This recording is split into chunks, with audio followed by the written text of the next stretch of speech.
Bueno, vamos a arrancar la charla de hoy. Eh, Me presento, creo que me conocen todos, pero por las dudas, por si alguno todavía no me conoce, mi nombre es Alan Oces, soy médico, estoy por arrancar dentro de poco una residencia en neurología. Y bueno, vamos a hablar sobre síndrome metabólico, es la tercera charla que toca hoy. Eh, Van a ver que están muy relacionadas a las charlas anteriores, porque es básicamente sobre los mismos temas o cuestiones que hacemos hincapié, pero con algunos conceptos nuevos que quizás los tengan presentes o quizás no. Pero bueno, cualquier cosita siempre me pueden preguntar durante la charla, no hay problema que me interrumpan. Y si no, al final de la charla, obviamente va a haber un tiempo para que puedan preguntar. Pero bueno, básicamente está muy relacionado con lo que vimos antes, así que se les va a hacer mucho más fácil. Bueno, vamos a arrancar primero definiendo lo que es el síndrome metabólico. Acá les dejé un breve concepto de lo que es, que bueno, consiste en un conjunto de anormalidades metabólicas que conllevan un factor de riesgo para el desarrollo de enfermedades cardiovasculares y diabetes. Como ven, es siempre sobre lo mismo en lo que hacemos hincapié porque es lo más importante que afecta hoy en día a la sociedad, por así decirlo. Y bueno, el principal mecanismo es el desarrollo de la resistencia a la insulina y también el desarrollo del sobrepeso y la obesidad. Es un mecanismo un poquito complejo que ahora se los voy a explicar bien, pero bueno, tengan presente que lo principal es eso para el desarrollo de este síndrome. También se lo puede denominar como síndrome X, que fue el nombre que fue adquiriendo a lo largo de la historia porque se fue viendo este conjunto de anormalidades desde hace muchos años que engloban a una misma persona y que están relacionadas entre sí, que bueno, fueron viendo que estaban muy implicadas en el desarrollo de todo esto y fue adquiriendo diferentes conceptos hasta lo que hoy en día se conoce como síndrome metabólico. Muy bien. En cuanto a la prevalencia, la cantidad de personas que lo tienen, esto varía muchísimo dependiendo del país en cuanto estemos hablando, el país en estudio. También depende muchísimo de la edad de la persona, no es lo mismo las personas mayores que a lo largo de la vida estuvieron expuestas a los factores de riesgo, por así decirlo, que las personas más jóvenes, y también cambia un poco con respecto al género, si es hombre o mujer. Eh, Así que bueno, como está escrito acá, es un problema bastante importante que llega a afectar hasta un cuarto de la población en países occidentalizados, como por ejemplo Estados Unidos, y varía dependiendo con respecto a la edad y en cuanto al sexo. Después, también es algo importante que en países que quizás antes no tenían un porcentaje elevado de este síndrome, lo están adquiriendo debido a los cambios en el estilo de vida y bueno, lo que eso conlleva a lo largo del tiempo.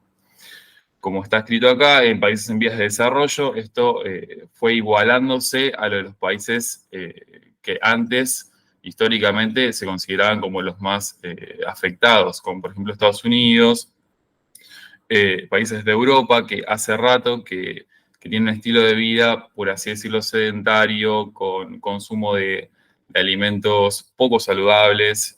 Y bueno, hoy en día esas cifras se van igualando en cuanto a los países que quizás antes no estaban en riesgo. Muy bien. En cuanto a las probabilidades de padecer complicaciones y por cuál motivo lo estamos estudiando, es porque el riesgo de padecer, tener síndrome metabólico te conlleva a un riesgo de muerte aumentado por dos. O sea, una persona tiene más probabilidades de morir, después también tiene más probabilidades de desarrollar una enfermedad cardiovascular o ACV, en un 3 por 3 y un riesgo de diabetes por 5 o 6. Lo principal acá es que están muy relacionados el desarrollo de diabetes por el tema de la resistencia a la insulina, que es lo que vamos a hablar ahora en un ratito. qué es lo que más está implicado en esto. Bueno, bien, acá les dejé una explicación, es un poco quizás complejo de entender, pero se lo voy a hacer bastante sencillo. Y como les dije antes, el principal mecanismo que está implicado es la resistencia a la insulina, que básicamente es la hormona que secreta el páncreas y es lo que termina regulando los niveles de azúcar en sangre. Bien, este mecanismo está alterado principalmente con el aumento del peso, la obesidad y el sedentarismo a nivel molecular, es lo que termina llevando a que la insulina no haga efecto en los órganos en los cuales actúa, como puede ser el hígado, el músculo, son los principales órganos donde actúa la insulina. Entonces, bueno, justamente como no tiene el efecto de esta hormona, que es la de bajar los niveles de azúcar en sangre, eso con el tiempo va conllevando un aumento progresivo de la glucemia o el azúcar en sangre, que es lo que termina desarrollando diabetes como última instancia. Pero bueno, está muy, muy relacionado todo lo que es el tejido adiposo, que serían las grasas, más que nada a nivel abdominal, con el desarrollo de la resistencia a la insulina, que es la hormona que debería bajar los niveles de azúcar en sangre. Así que sería un combo entre ambas cosas, entre el azúcar alto en sangre y los lípidos que están presentes en el cuerpo, que también en un momento aumentan en sangre y terminan produciendo las diferentes manifestaciones. Pero bueno, va muy de la mano ambas cuestiones.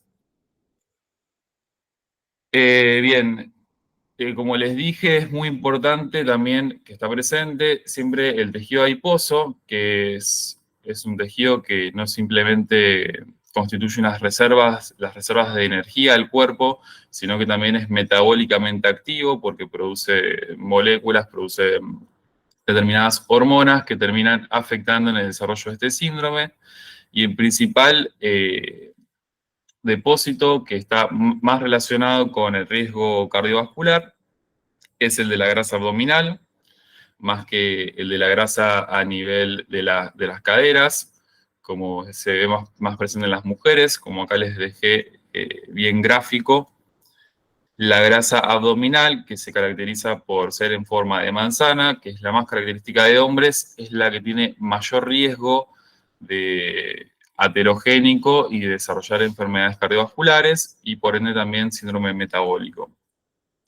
En cambio, la grasa que se deposita en las caderas, que tiene distribución ginecoide, que se ve más en las mujeres, no está tan implicado en este síndrome, pero bueno, obviamente el porcentaje de grasa también termina afectando de todas formas. Eh, Bien, lo importante es tener en cuenta que hay diferentes tipos de lípidos, los que quizás son los más riesgosos o los que terminan desarrollando las diferentes enfermedades son los triglicéridos y el colesterol total, más que nada en forma de LDL. El que es el bueno es el HDL, es el colesterol que es protector y por ende, bueno, en este síndrome va a estar en niveles más bajos, el LDL. Perfecto. Eso es a grandes rasgos más o menos cómo es que se desarrolla este síndrome, pero bueno, en profundidad está mucho más estudiado, se vio cuáles son las hormonas específicas que terminan desarrollando todo este conjunto de anormalidades, que es el que vamos a ver ahora y que es el que lo define. Y bueno, básicamente el diagnóstico se apoya en 5 criterios que son criterios básicos que están relacionados con esto y la persona debe cumplir al menos 3 de estos criterios. Ya con que cumpla 3, se dice que una persona tiene síndrome metabólico. Bien, ¿cuáles son los criterios? Están bien caracterizados porque son muy específicos. Y bueno, el primero consiste en el perímetro de cintura, en el cual en el hombre tiene que ser mayor a 102 centímetros y en la mujer 88 centímetros.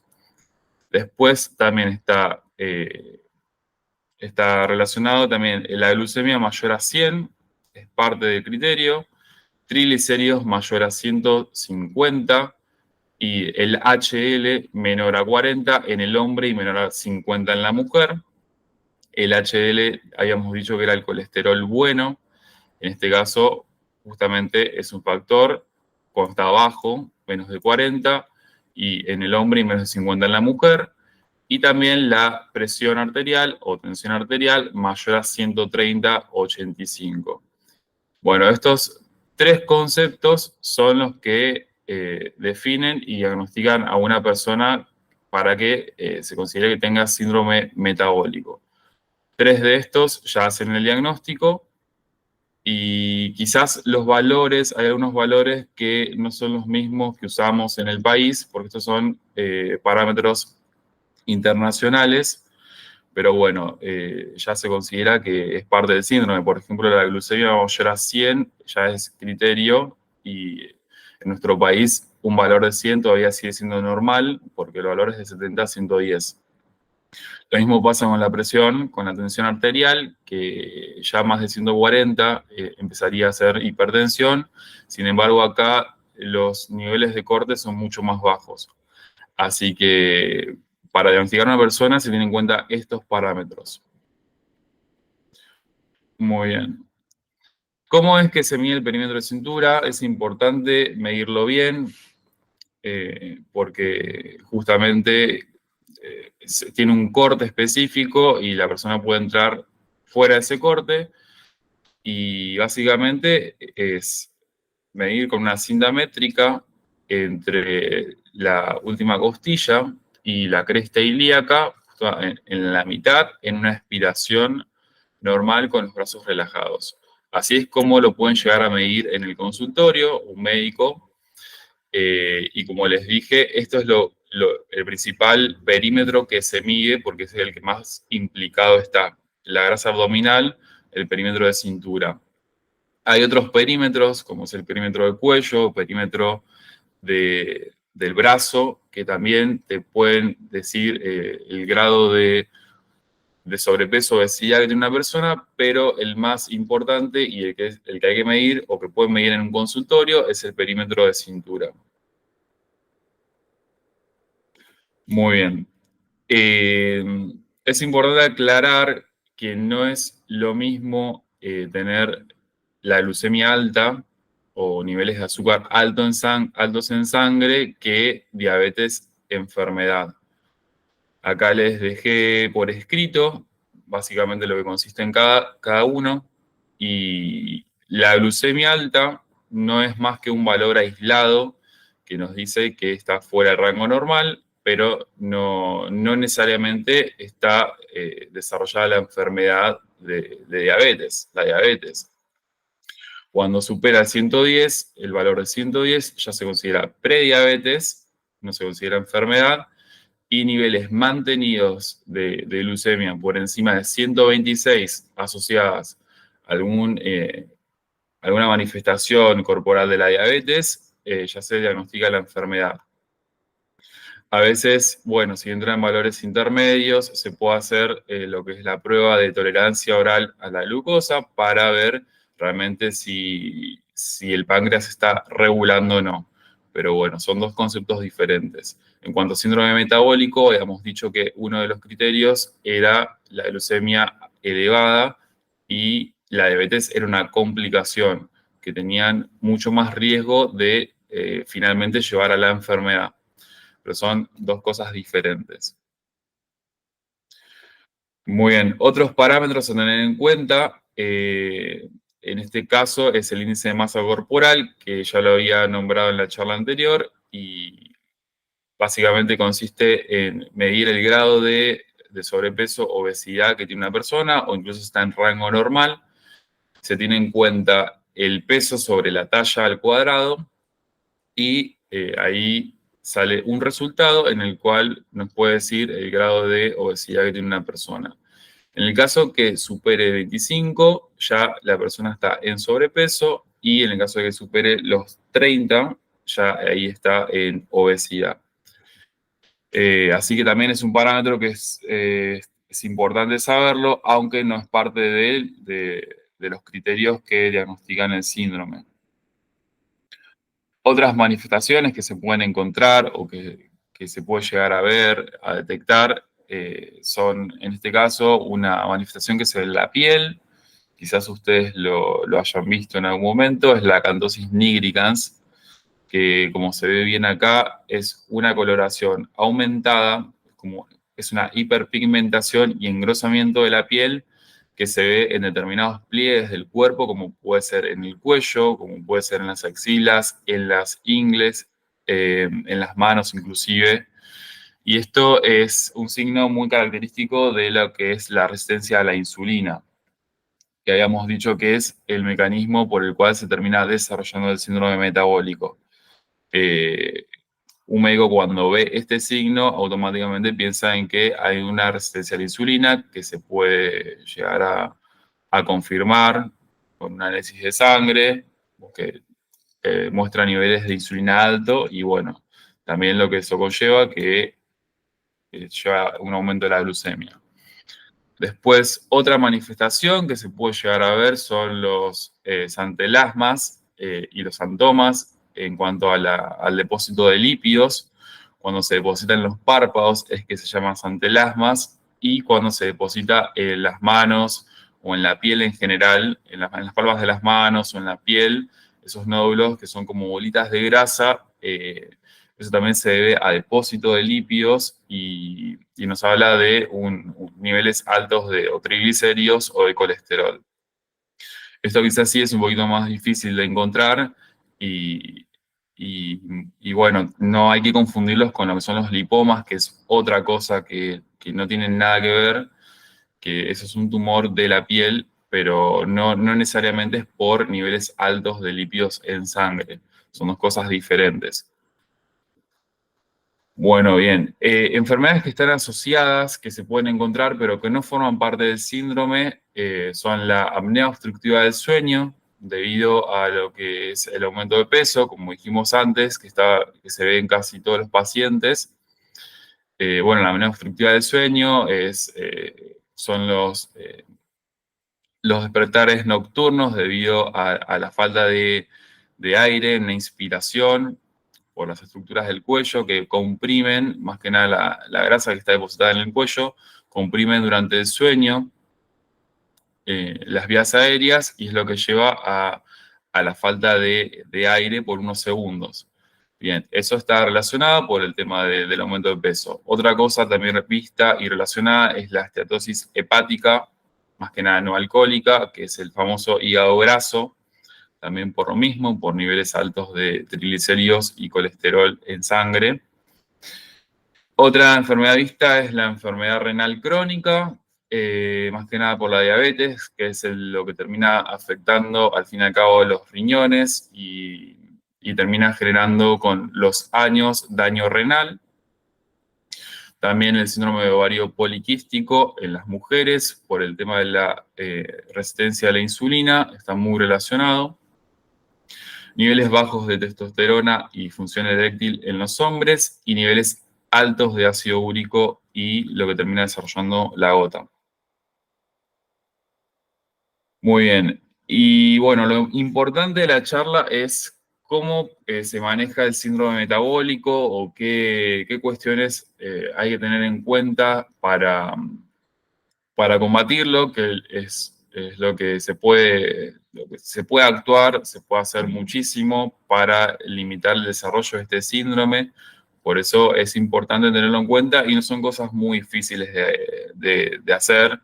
Básicamente, como vimos antes, es cuestión de mantener unos buenos hábitos de vida en un primer momento.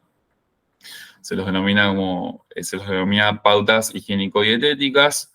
Y después, bueno, puede haber personas que eso no funcione, que pongan su esfuerzo en cuanto a bajar de peso, en cuanto a comer saludablemente, y sin embargo sigan teniendo la glucemia elevada, sigan teniendo desbalance de lípidos, con el colesterol alto y triglicéridos altos, o sigan teniendo sobrepeso, y bueno, en ese caso se aborda de otra forma, ya se pasa a otro escalón.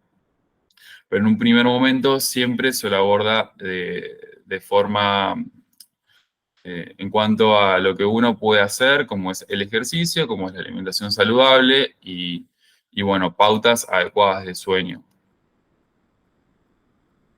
Lo primero que vamos a ver es lo importante que es el descenso de peso, ya que está muy relacionado con la obesidad, el desarrollo de este síndrome, y un objetivo que es acorde o que es realístico, real, es el descenso de peso de en un 5 a un 10% en los próximos 6 meses. Eso es una meta que es importante, ya es un parámetro importante y es algo que se puede llegar a alcanzar, porque no tiene mucho sentido proponerse una disminución de peso muy aumentada cuando no se puede mantener en el tiempo. Entonces, ya lo considerable es un 10% del peso corporal en los próximos 6 meses. Lo importante, como está escrito acá, es poner pautas y metas que sean alcanzables, o sea, que se pueda descender al menos 1 kilo por semana, ya es una meta que uno se puede proponer y es alcanzable. Así que lo importante es eso más que reducir abruptamente el peso y no mantenerlo en el tiempo. También es importante que la persona esté interesada, esté dispuesta a modificar los hábitos de vida y mantenerlos en el tiempo. Porque si una persona no está motivada a este nuevo cambio de vida, mucho no se puede hacer. Pero bueno, siempre la primera forma de abordarlo y lo primero que vamos a hacer es cambiar los hábitos y las pautas de vida. Bueno, como ya vimos la vez pasada, la dieta saludable es muy importante porque, bueno, mejora los niveles de triglicéridos, de lípidos en la sangre y también mejora la sensibilidad a la insulina. Tiene que ser una dieta equilibrada en la cual consista en un 50% de hidratos de carbono, un 30% de grasas, cualquier tipo de grasas, y un 20% de proteínas. Bien, en cuanto a la cantidad de comidas, la distribución, lo ideal es que sean las 3 comidas principales, o también 4 lo pueden ver, como merienda, cena, almuerzo y desayuno, y también 2 colaciones en el medio. Muy bien, los principales alimentos que uno debe incorporar en la dieta son los que tengan índice glucémico bajo, o sea, son hidratos de carbono más complejos, como pueden ser los alimentos que tengan fibra, lo que sea integral, y no tanto los azúcares básicos como el azúcar de mesa común, como chocolates o bebidas azucaradas, eso hay que eliminarlo. Pero bueno, la proporción siempre termina siendo la misma. Es muy importante los hidratos de carbono en la dieta, ya que deben constituir el 50%.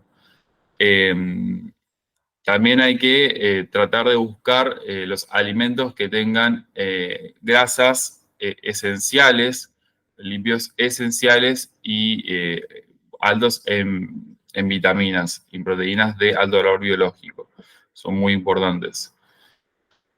Bueno, bien. No existe una dieta que sea mejor sobre las demás o que tenga amplias ventajas sobre la pérdida de peso.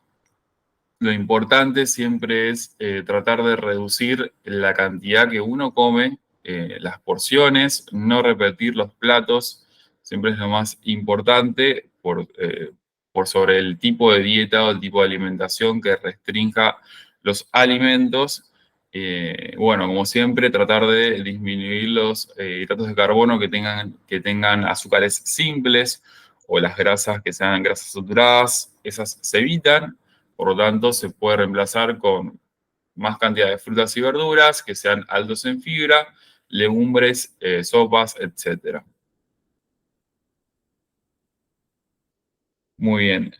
Como les dije antes, se desaconseja el consumo de bebidas que contengan grandes cantidades de calorías, como por ejemplo los jugos, gaseosas, energizantes. También lo importante es mantener pautas de alimentación, intervalos regulares, tratar de establecer el horario de la comida. Y después, como les dije antes, las dietas que son extremadamente bajas en calorías, que conllevan una pérdida de peso muy elevada en un corto plazo, no suelen ser las mejores. Más bien son las mejores las que se pueden mantener en el tiempo y que tengan metas alcanzables y pautadas. Más que nada son ya reduciendo un 5% en los 6 meses es suficiente y eso se puede mantener con respecto a las que son las dietas que quizás disminuyen abruptamente el peso corporal. Bien, en cuanto a la actividad física, también es importante tenerlo en cuenta, ya que durante el ejercicio se consumen los niveles de glucosa, los músculos necesitan la glucosa como energía para poder crecer, para poder mantener lo que sería la fuerza muscular. Entonces, de alguna forma se aumenta la sensibilidad a la insulina y lo que hace disminuir su resistencia. Muy bien. A largo plazo, a través de actividades de la vida diaria, se puede hacer ejercicio o mantenerlas de forma con ejercicio regular. Es esencial para evitar la recuperación de peso al aumentar la cantidad de peso, pero tras una pérdida de peso satisfactoria. Muy bien. Lo importante es siempre hacer el tiempo para hacer actividad física, como les dije en su momento. Siempre buscar de acomodarlo con los horarios de trabajo, de la vida diaria. Y no hace falta que sean grandes sesiones de actividad física, ya con que sea media hora por día es suficiente, o con que sea 1 hora 3 veces por semana ya es suficiente.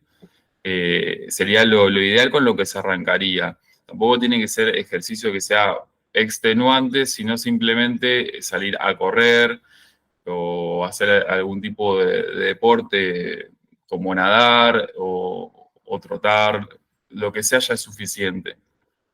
Después, a partir de ahí sí se puede ir sumando un poquito más, o más días a la semana, o mayor cantidad de tiempo. Pero bueno, en un primer momento ya media hora todos los días, 5 veces a la semana, ya es suficiente. Muy bien. Si es actividad simple como serían caminatas o salir a correr, a caminar más que nada, no hace falta una evaluación cardiovascular o tener en cuenta cuestiones de salud importantes, pero sí, si es ejercicio regular, ahí ya es importante una evaluación previa. Lo importante, como les dije, es mantenerlo, la rutina constante en el tiempo y acomodarlo con las responsabilidades de la vida diaria. Muy bien. Bueno, eso en un primer momento es lo que se tiene en cuenta. Después, cuando ya los resultados no fueron satisfactorios, ahí sí se pueden dar medicamentos, se puede pasar a la farmacoterapia, que esto lo recetan los médicos.